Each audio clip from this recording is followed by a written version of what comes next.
नमस्कार। सब राम भक्तों को राम राम। आज लंका कांड में रावण दल की राम के दल के साथ लड़ाई शुरू होती है। रावण के योद्धा वानरों और भालुओं से लड़ाई शुरू कर देते हैं। तुलसीदास जी यहाँ दो दोहे लिखते हैं जिसमें रावण दल के योद्धाओं को राम क्या गति देते हैं इसका वर्णन है। कहते हैं, खल मनु जाद द्विजामिष भोगी, पावहि गति जो जाचत जोगी। उमा राम मृदुचित करुणा कर, बैर भाव सुमिरत मोहे निसेचर। तुलसीदास जी कहते हैं कि रावण के योद्धा राक्षस जो मनुष्यों को भी खा जाते हैं, उनको भगवान राम अपनी भक्ति देते हैं जो कि योगी मांगते हैं। क्यों देते हैं इसके बारे में कहते हैं कि राम मृदु चित्त में स्थित वो करुणाकर आत्मा है जिसके सुमिरन से, जिसको बैर भाव से या शत्रु रूप में भी जिसको याद करने से राम अपने शत्रुओं को भक्ति प्रदान करते हैं।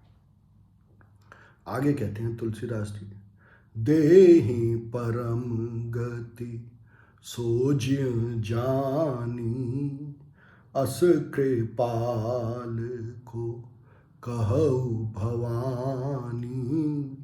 अस प्रभु सुने न भजहि भ्रम त्यागी, नरमते मंद ते परम अभागी। तुलसीदास जी कहते हैं कि आत्मा रूपी राम जो उन सब मनुष्यों को अपनी भक्ति प्रदान करते हैं, जो उनको शत्रु भाव से भी सुमिरन करते हैं या ध्यान करते हैं या याद करते हैं, और ऐसा सुन के कौन अपने भ्रम को न त्यागेगा। भ्रम मतलब कि ये संसार जो रूप है यही सत्य है। इस भ्रम को त्याग के कौन अपने अंदर जो आत्मा रूपी राम स्थित है उसका भजन नहीं करेगा। और जो ये नहीं करते हैं वो परम अभागे हैं, जिनका संसार में ध्यान लगा हुआ है। तुलसीदास जी आगे राक्षसों की लड़ाई के बारे में लिखते हैं, राक्षसों का वर्णन करते हुए। जातु धान पर दोष बल पाई, धाये करे 10 शीस दोहाई। जातुधान माने राक्षस, वो परदोष का बल पाकर रावण की दुहाई देते हुए लड़ाई करने के लिए आगे बढ़ते हैं। ये परदोष क्या है? वैसे तो परदोष रात को कहते हैं, पर रात अंधेरे का, अज्ञान का प्रतीक है। ये अज्ञान क्या है? जब आप पर में दोष देखते हैं, जब आप पराये में दोष देखते हैं, यही परदोष है। और ये परदोष राक्षसी प्रवृत्तियों को, हमारे अंदर की जो राक्षसी प्रवृत्ति है उनको बल प्रदान करता है। इसलिए ये ध्यान रखें कि जब आप दूसरे में दोष देख रहे हैं तो उस समय आप अपने अंदर की राक्षसी प्रवृत्तियों को बढ़ावा दे रहे हैं। प्रदोष का व्रत यही है कि आप उस दिन पराये में दोष न देखें। तुलसीदास जी आगे लिखते हैं राम के बारे में कि राम इस अंधकार को कैसे दूर करते हैं। आत्मा रूपी राम कहते हैं, पुण्य कृपाल हंस चाप चढ़ावा, पावक सायक सपदे चलावा। भयउ प्रकाश कतहु तम नाही, ज्ञान उदय जिमि संशय जाहि। कहते हैं कि राम ज्ञान रूपी बाण चलाते हैं, अग्निबाण। अग्निबाण मतलब जो अंधकार को प्रकाश में बदल दे। और फिर कहते हैं कि इसको चलाने से क्या होता है, अंधकार वैसे प्रकाश में बदल जाता है जैसे कि अज्ञान ज्ञान में बदल जाता है। तो आत्मा रूपी राम की जब अनुभूति होती है हर पल, उस समय जो अज्ञान है इस संसार के बारे में, इस शरीर के बारे में कि इस शरीर में हूँ, वो अज्ञान नष्ट हो जाता है और अनुभूति होती है अपने अंदर आत्मा रूपी राम की, और वही मैं हूँ। आगे लिखते हैं,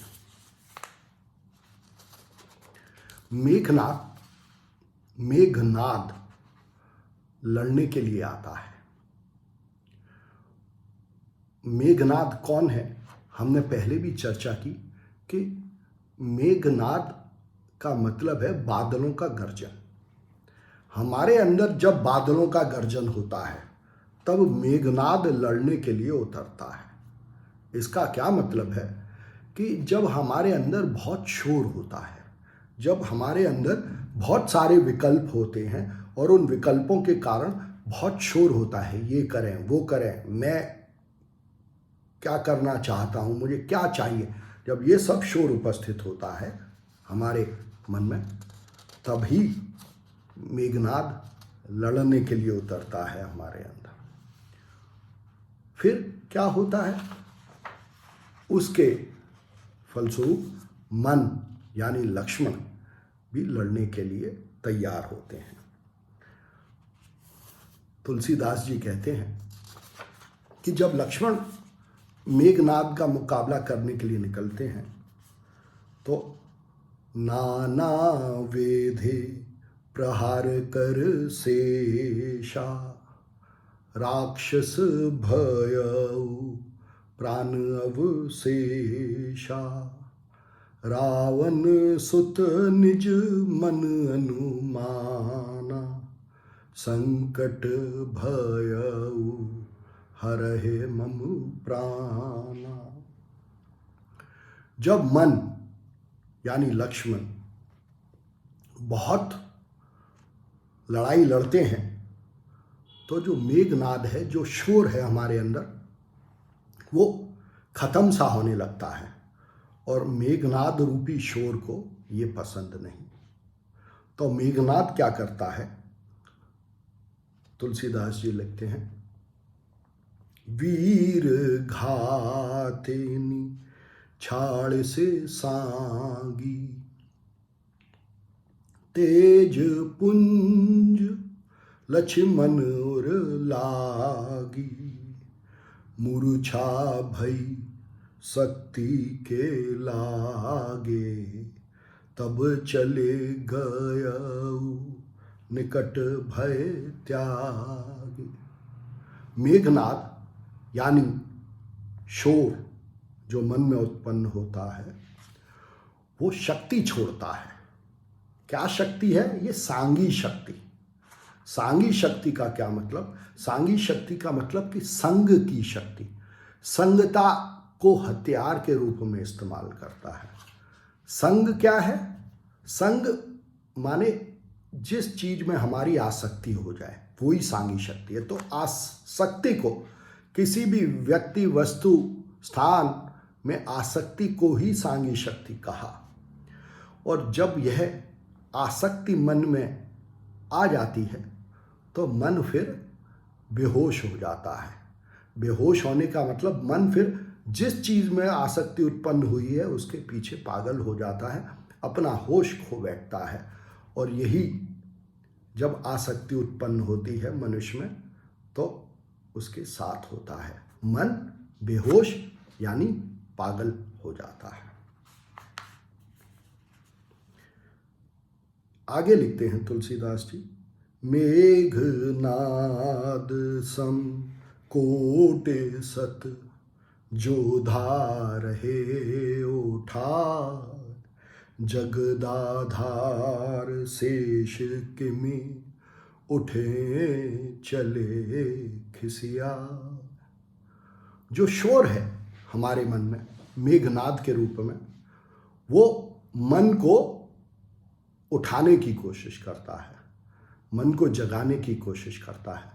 बट एक बार आसक्ति रूपी शक्ति मन को लग गई तो वो उस शोर से नहीं उठता, उस शोर से उठाया ही नहीं जा सकता।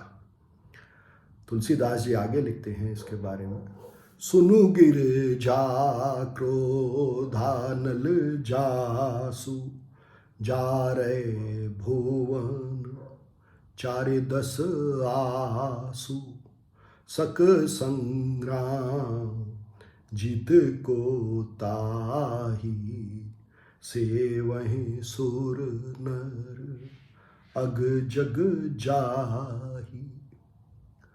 तुलसीदास जी कहते हैं, या शिव जी कहते हैं यहाँ गिरजा से, शिव माने चैतन्य कह रहा है शरीर से, गिरजा से, कि हे गिरजा, जिस मन में क्रोध रूपी अग्नि उत्पन्न होती है उसको, और वो क्रोध रूपी अग्नि किसी भी चीज को जला सकती है जो मन में उत्पन्न होती है, उसको लड़ाई में कौन जीत सकता है? जिसको कि जिस अग्नि की सेवा सुर, सब तरह के स्वर मनुष्य करते हैं, उस मन को कौन जीत सकता है? आगे लिखते हैं, यह है कौतूहल जाने सोई, जा पर कृपा राम के होई। फिर कहते हैं तुलसीदास जी कि ये जो लीला है मन की, लक्ष्मण की और मेघनाद की, यानी यह जो लीला है, यह जो लड़ाई है मन के बीच में और शोर के बीच में, हमारे अंतर मन में, उसको वो ही जान सकता है जिस पर राम की कृपा होती है। और राम की कृपा कब होती है? जब आप राम का सुमिरन करते हैं, जब आप राम का ध्यान करते हैं, जब आप राम का भजन करते हैं, तो आप अपने अंतर मन में जो लड़ाई हो रही है शोर के बीच में और मन के बीच में, उसको जानना चाहते हैं तो राम की कृपा प्राप्त करें, राम के सुमिरन से, राम के ध्यान से, राम के भजन से। धन्यवाद।